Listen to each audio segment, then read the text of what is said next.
Well, the Gore Orphanage was never really the Gore Orphanage. Hello, Wilbur family. Were they spiritualists? That's a cliff. I mean, it's just like it started in the head and it just...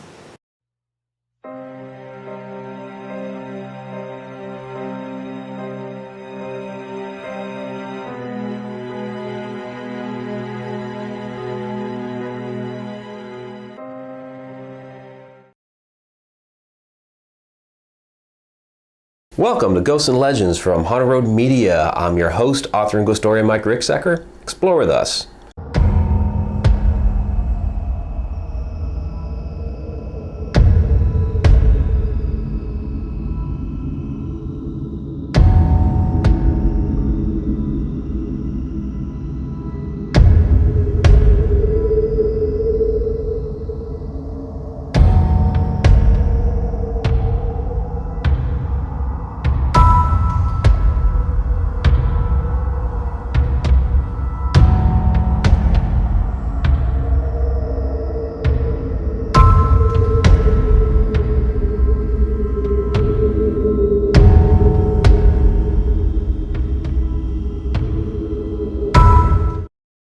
The Gore Orphanage near Vermilion, Ohio has long been rumored to be one of the most haunted locations in all of Ohio. But is it really haunted? And are the urban legends of the location true? As the legend goes, Old Man Gore ran an orphanage near Vermilion, Ohio, and was a mean old man that abused the children. Well, one night the orphanage burned down with all of the children inside. And ever since then, the location of the orphanage building has been extremely haunted. Some hear the cries of the children, some smell the smoldering fire that killed them. But what is the real tragedy of the Gore Orphanage? Well, the Gore Orphanage was never really the Gore Orphanage. It was actually the Swift Mansion built by Joseph Swift in 1841 down in Swift's Hollow. It was otherwise known as Rosedale. It was a Greek revival structure that was very unique to the area. The building was later bought by the Wilbur family after the Swift family lost their money due to a bad railroad deal. And during their time at the mansion, the Wilbur family did lose 4 grandchildren in the span of 6 days due to a diphtheria outbreak. They left the premises shortly thereafter, and at that point, the building fell into ruin. So where does the Gore Orphanage come into play, that whole strange rumor and tale? In this episode of Ghosts and Legends, we explore the Swift Mansion, the quote-unquote Gore Orphanage area, for the truth. The front of the house was here. This is actually the steps. You can see the first step here, and then the sides. The photo that we've dug up with the family sitting on the front stoop is right here. So they would have been standing, well, a couple of them were sitting on the steps and a couple of them were standing right there. And then the photos of the house, you can see that each side has these big tall windows. And so that would have been this side here. And then this side, you can still see the stones here making that line across. And so that window would have been like here where the tree is. Now the house was shaped like an L. So the tall part of the L went back that way. And then you had the main part of the house going this way across. We also have that picture from the side where you see the pillar. But that pillar's over there. The one that keeps getting defaced is off over here, and it's not in that picture.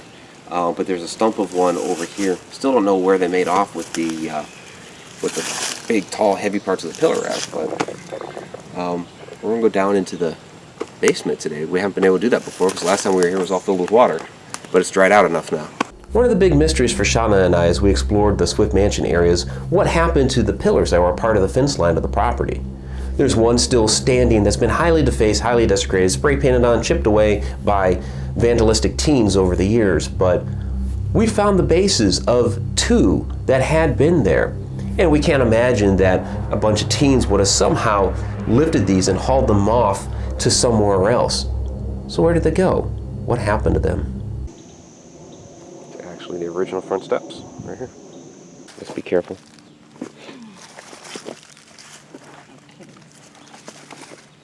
Hello, Wilbur family. Hi, guys.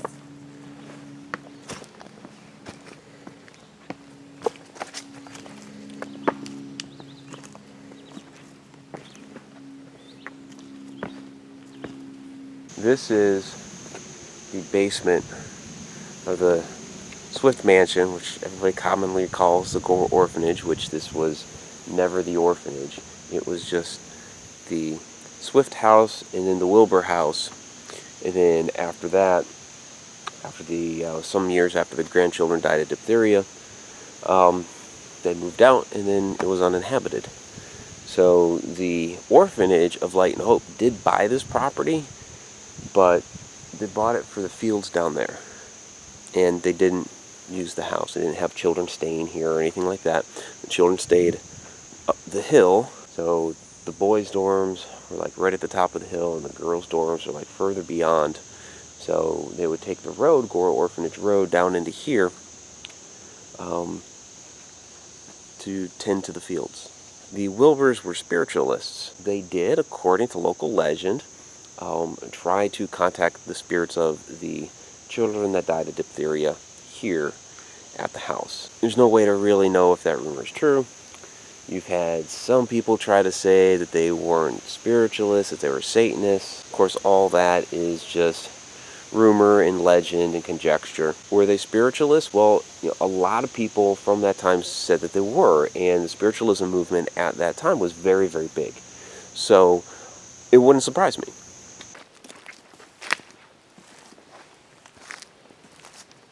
So you're saying it felt differently to you? Oh. Yeah, this felt different. But you can see there's still more. Yeah. Got a tingle?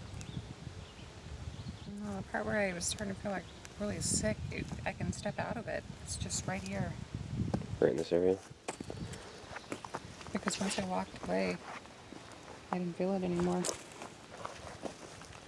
And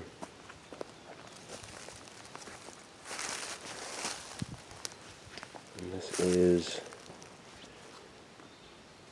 kind of borderline of dining room, bedroom. They had that, looking at the floor plans, they had it sectioned off to some small rooms. So, anybody from the Wilbur family? Or the Swift family, those that predated the Wilburs. There are a lot of hopes and dreams associated with the home. We just came by to respect that, learn a little bit more about you. So if you want to let us know anything, please let us know. Well, there was an orphanage that moved into the area, the Orphanage of Light and Hope, that set up shop up the hill from the Swift Mansion. There were two different buildings that were used for the orphanage, a dormitory for the girls, a dormitory for the boys. And the building of Swift Mansion, otherwise known as Rosedale, where the Wilburs had lived, was not used at all for the orphanage. They did buy the property and they used the land behind it for farming. As they did up the hill, they used much of the land for farming. But the building itself was never used for the orphanage and remained abandoned for decades. Long after the orphanage shut down, the Rosedale building, the Swift Mansion, did burn down. But no children were in it. It was completely abandoned at that time. So you're saying while standing over here, which is right by the front door, you were feeling watched back over there in the woods? Over there. Okay, and that's where one of the pillars was, the fence line, the well is back over there. Didn't really sense that it was like really super old energy either. Something newer?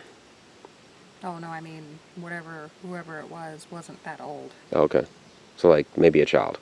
It could have been. This here is the road that leads to where the orphanage had been, the real Orphanage of Light and Hope. That was held on two farms, the old Hughes farm and the old Howard farm. Yes, Howard Hughes, I know. That's a good way to remember it though. So there's a couple fields back here that they would farm. The Swift Mansion is back here in the woods. This is where we just were. So the house is back in there. They would come up and down the road, the children, to work on the farm there, and then of course back up because there's two farms up there. So you have to understand there's going to be that energy of the children slaving away up and down the road. Also, you have to expect they probably stopped in at the house and played within there too. So they still, even though they didn't live in the mansion, they may have had a connection there. So that's something we're trying to explore and see if we can pick up on, as well as if there's any energy along the road. Paranormal Road right here.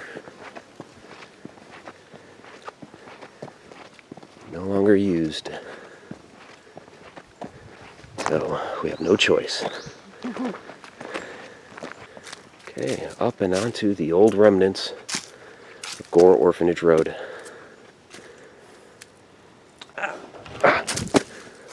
That was a little tall for me. You might, if you hold on to here, might be able to swing your leg around.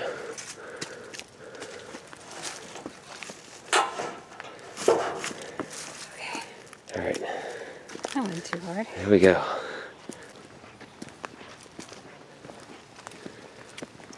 Joseph Sprunger and his wife Katie left Bern, Indiana in 1903 to bring their Orphanage of Light and Hope to Ohio. This was 2 years after the Swift Mansion had been abandoned, and they set up shop along Gore Road.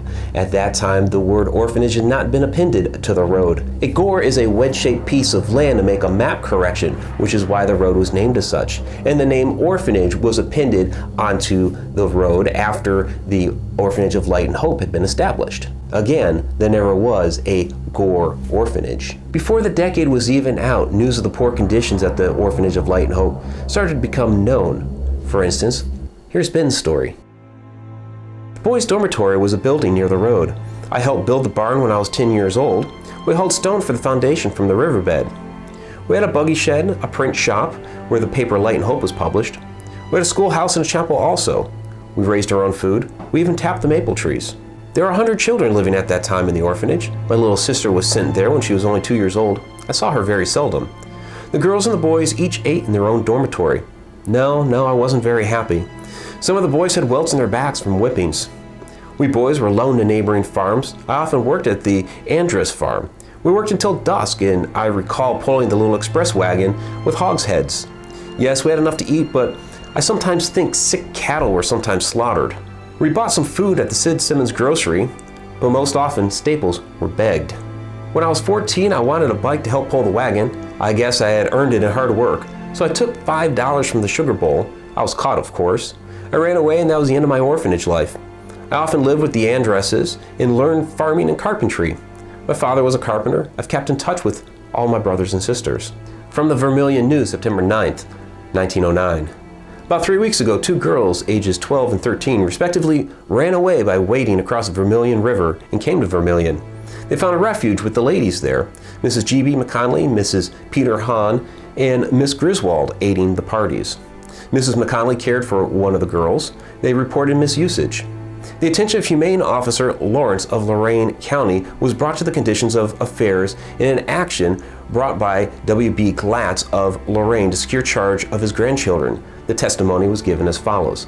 I must also note here just for a moment that humane officers back in the day, the Humane Society, did work with animals back then, like today's Humane Society, but much of their work back then was working with children and finding them homes. My great-great-great-grandfather actually worked at this very time as a humane officer in Cleveland, and his mantra was that no child would be put in an orphanage like this. He would find a home for every single one. W.K. Ricksecker was the man. So this road leads up to the farm. Up to those farms, yep. Yeah. Which are now living built up development and Yeah. big field. Yeah, one's a big field, one's a new housing development.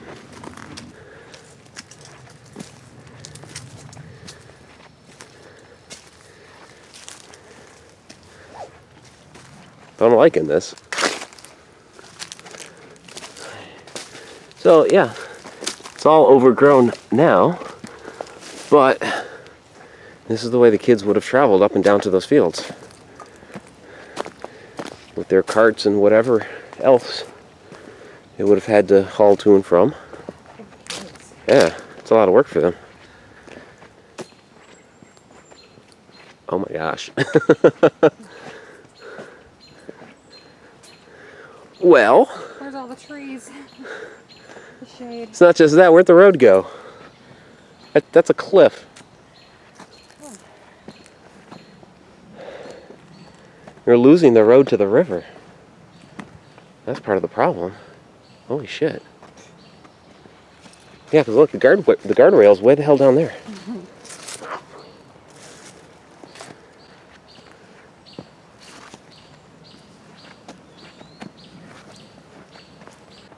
You coming? Tom Baker, age 16 and until recently an inmate of the home, was the first witness of importance to take the stand. He stated that he ran away from the institution on account of harsh treatment and found a home with a farmer in Vermilion. When asked if it was true that the food furnished the children was poor, he said that the boys had often brought calves' lungs and heads to the farm and that the stuff had been cooked and served on the table. He also said that although there were a number of cows on the farm, that the children were only given butter once a week, and that on very few occasions they were furnished with pepper or sugar. As to the condition of the sleeping quarters, he said the bed clothing was insufficient in winter, and that the rooms were infested with rats and vermin. On occasions, which he remembered, rats had crawled onto the beds and bitten the boys while they were sleeping. When questioned regarding the bathing facilities at the home, Baker stated there were only one bathtub for the boys, which they were allowed to use once every 2 weeks, and that on several occasions, 15 to 20 youngsters had been compelled to use the same water. George Lambert, a bright boy of 18 years and a former inmate of the home, substantiated the statements of Baker and told some of his own experiences. He said that he and his companions were often beaten by Superintendent Sprunger and the farm overseers until great welts appeared on their bodies, inflicted by the use of the strap.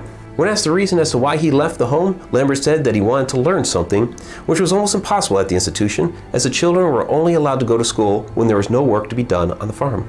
Mary Smith, who cooks the meals furnished the boys, admitted that she could not remember when the children had been served eggs, but she thought they had been allowed to have them twice in the past 8 months. Miss Griswold, a former teacher at the institution, now a resident of Vermilion, testified that the children were allowed to attend school irregularly. In her own testimony, Mrs. Sprunger did admit that notwithstanding she had personal supervision over nearly 100 children and could not remember when the children had been served eggs at the table, claiming she had too much to do.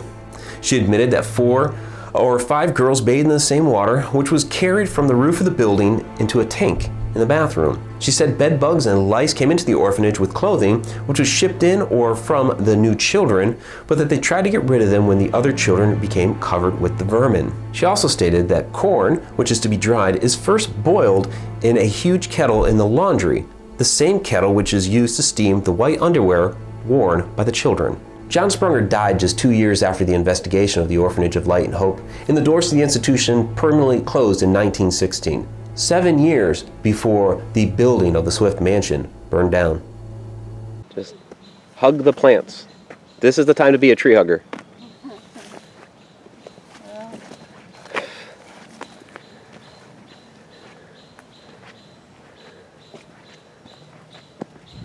Not the time to be Whoa! Look at that shit. The whole lane is gone. Holy shit. And the whole road is completely gone here. Okay.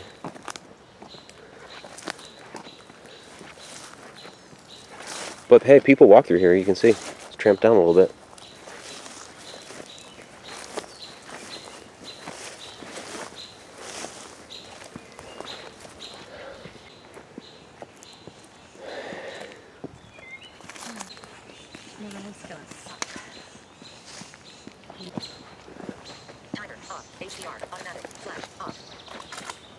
So you or me. That was me.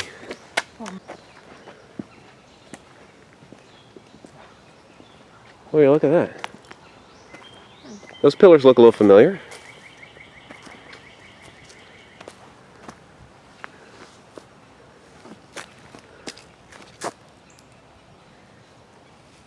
Those pillars are extremely familiar. So is this? There's 2 pillars that are missing down there. The home with the pillars along the drive is the site of the old boys' dormitory from the Orphanage of Light and Hope, although the building is now different. It appears to us that the orphans were instructed to drag up the pillars from the old Swift mansion to place along the drive. We may have encountered one of these orphans along the road on the way back down. Well, I guess they didn't block it off, this part, so they can still use this as a driveway, if they really wanted to. Alright, so straight ahead would have been the old Hughes farm, which was the boys' side. The boys and girls were separated. Back over here, can you see it in the camera? On the other side of the road over there is the old Howard farm, but that's become a new housing development, and that farmhouse is definitely gone for sure, but that's where the girls had stayed and where they worked. And then not really sure which set of children or if they combined forces to come down here and work these fields. Okay, go ahead. What's going on?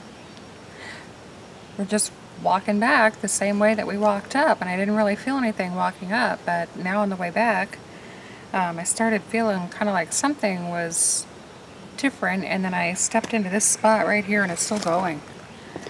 I mean, it's just like it started in the head, and it just... Yeah, you just totally stopped in your tracks. I thought you were stopping because of the rattling sound we heard over there. I was like, you know, some sort of animal. You can still hear it a little bit. Hear that. But it wasn't for that. No, I was too distracted by this. I don't even know what you were talking about over there, but... Yeah, because I almost ran like right into you because you stopped. It's gone.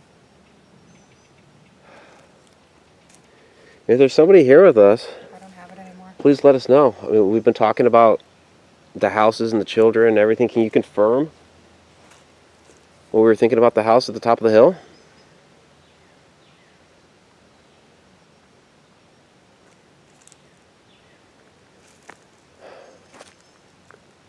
It's gone. It's totally gone. Yeah, I don't feel anything now. Yeah, you're just boom. Stopped dead right in your tracks. It glued me right there. I was like, what is this? Who is this? Well, that's one of the reasons why we came up the road, was possibly to feel some energy from the kids when they were up and down here. Something. You know, and there may be additional things from around here that we don't know. I mean, that was a cliff, you know, down to the river with a guardrail that was like 10 feet down the cliff because of how much it's been taken out. There may have been some accidents and deaths there. I don't think it was one of those spots where just something happened. I think someone was just there. Because if it was a spot of something, the site of something happening, it would just be there. It would stay there, yeah. But someone, it almost didn't feel like being grabbed or anything like that, but it was just like someone was like, no, stay here for a minute. Something happened. While our exploration of the Swift Mansion site may have been done for that day, that's not where the story ends. There's still the matter of 4 little children that died of diphtheria, and they rest at Maple Grove Cemetery. We are at Maple Grove Cemetery. Let's go see if we can find the Wilburs. Now, I've never been here before, but the Wilbur children have a very distinct grave that from here, I was able to spot it way back there. So we're going to take a walk back. Very sad.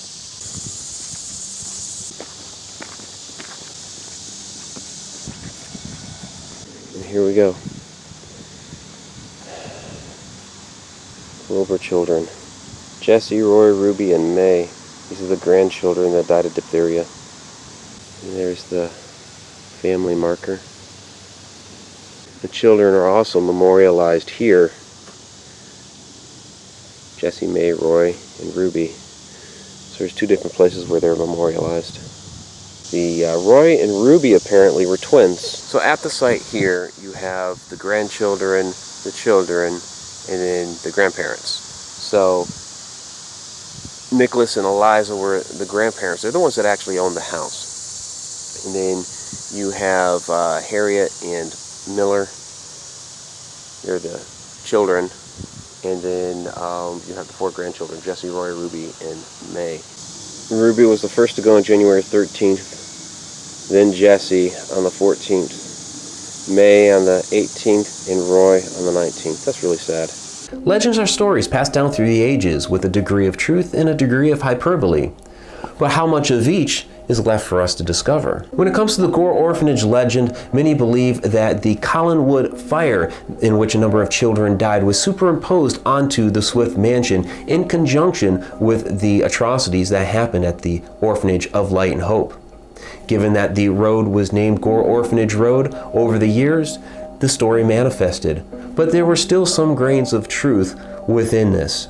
After all, the Swift mansion did burn down in 1923, although no children were inside. And of course, there were the Wilbur children that died of diphtheria, although it's unknown as to whether or not they actually died there at the actual house. Some believe that they actually died elsewhere, but there are the stories of the seances there that happened within the mansion. Were the children actually contacted during those seances? We don't know. And is the site of the Swift mansion, Rosedale, actually haunted?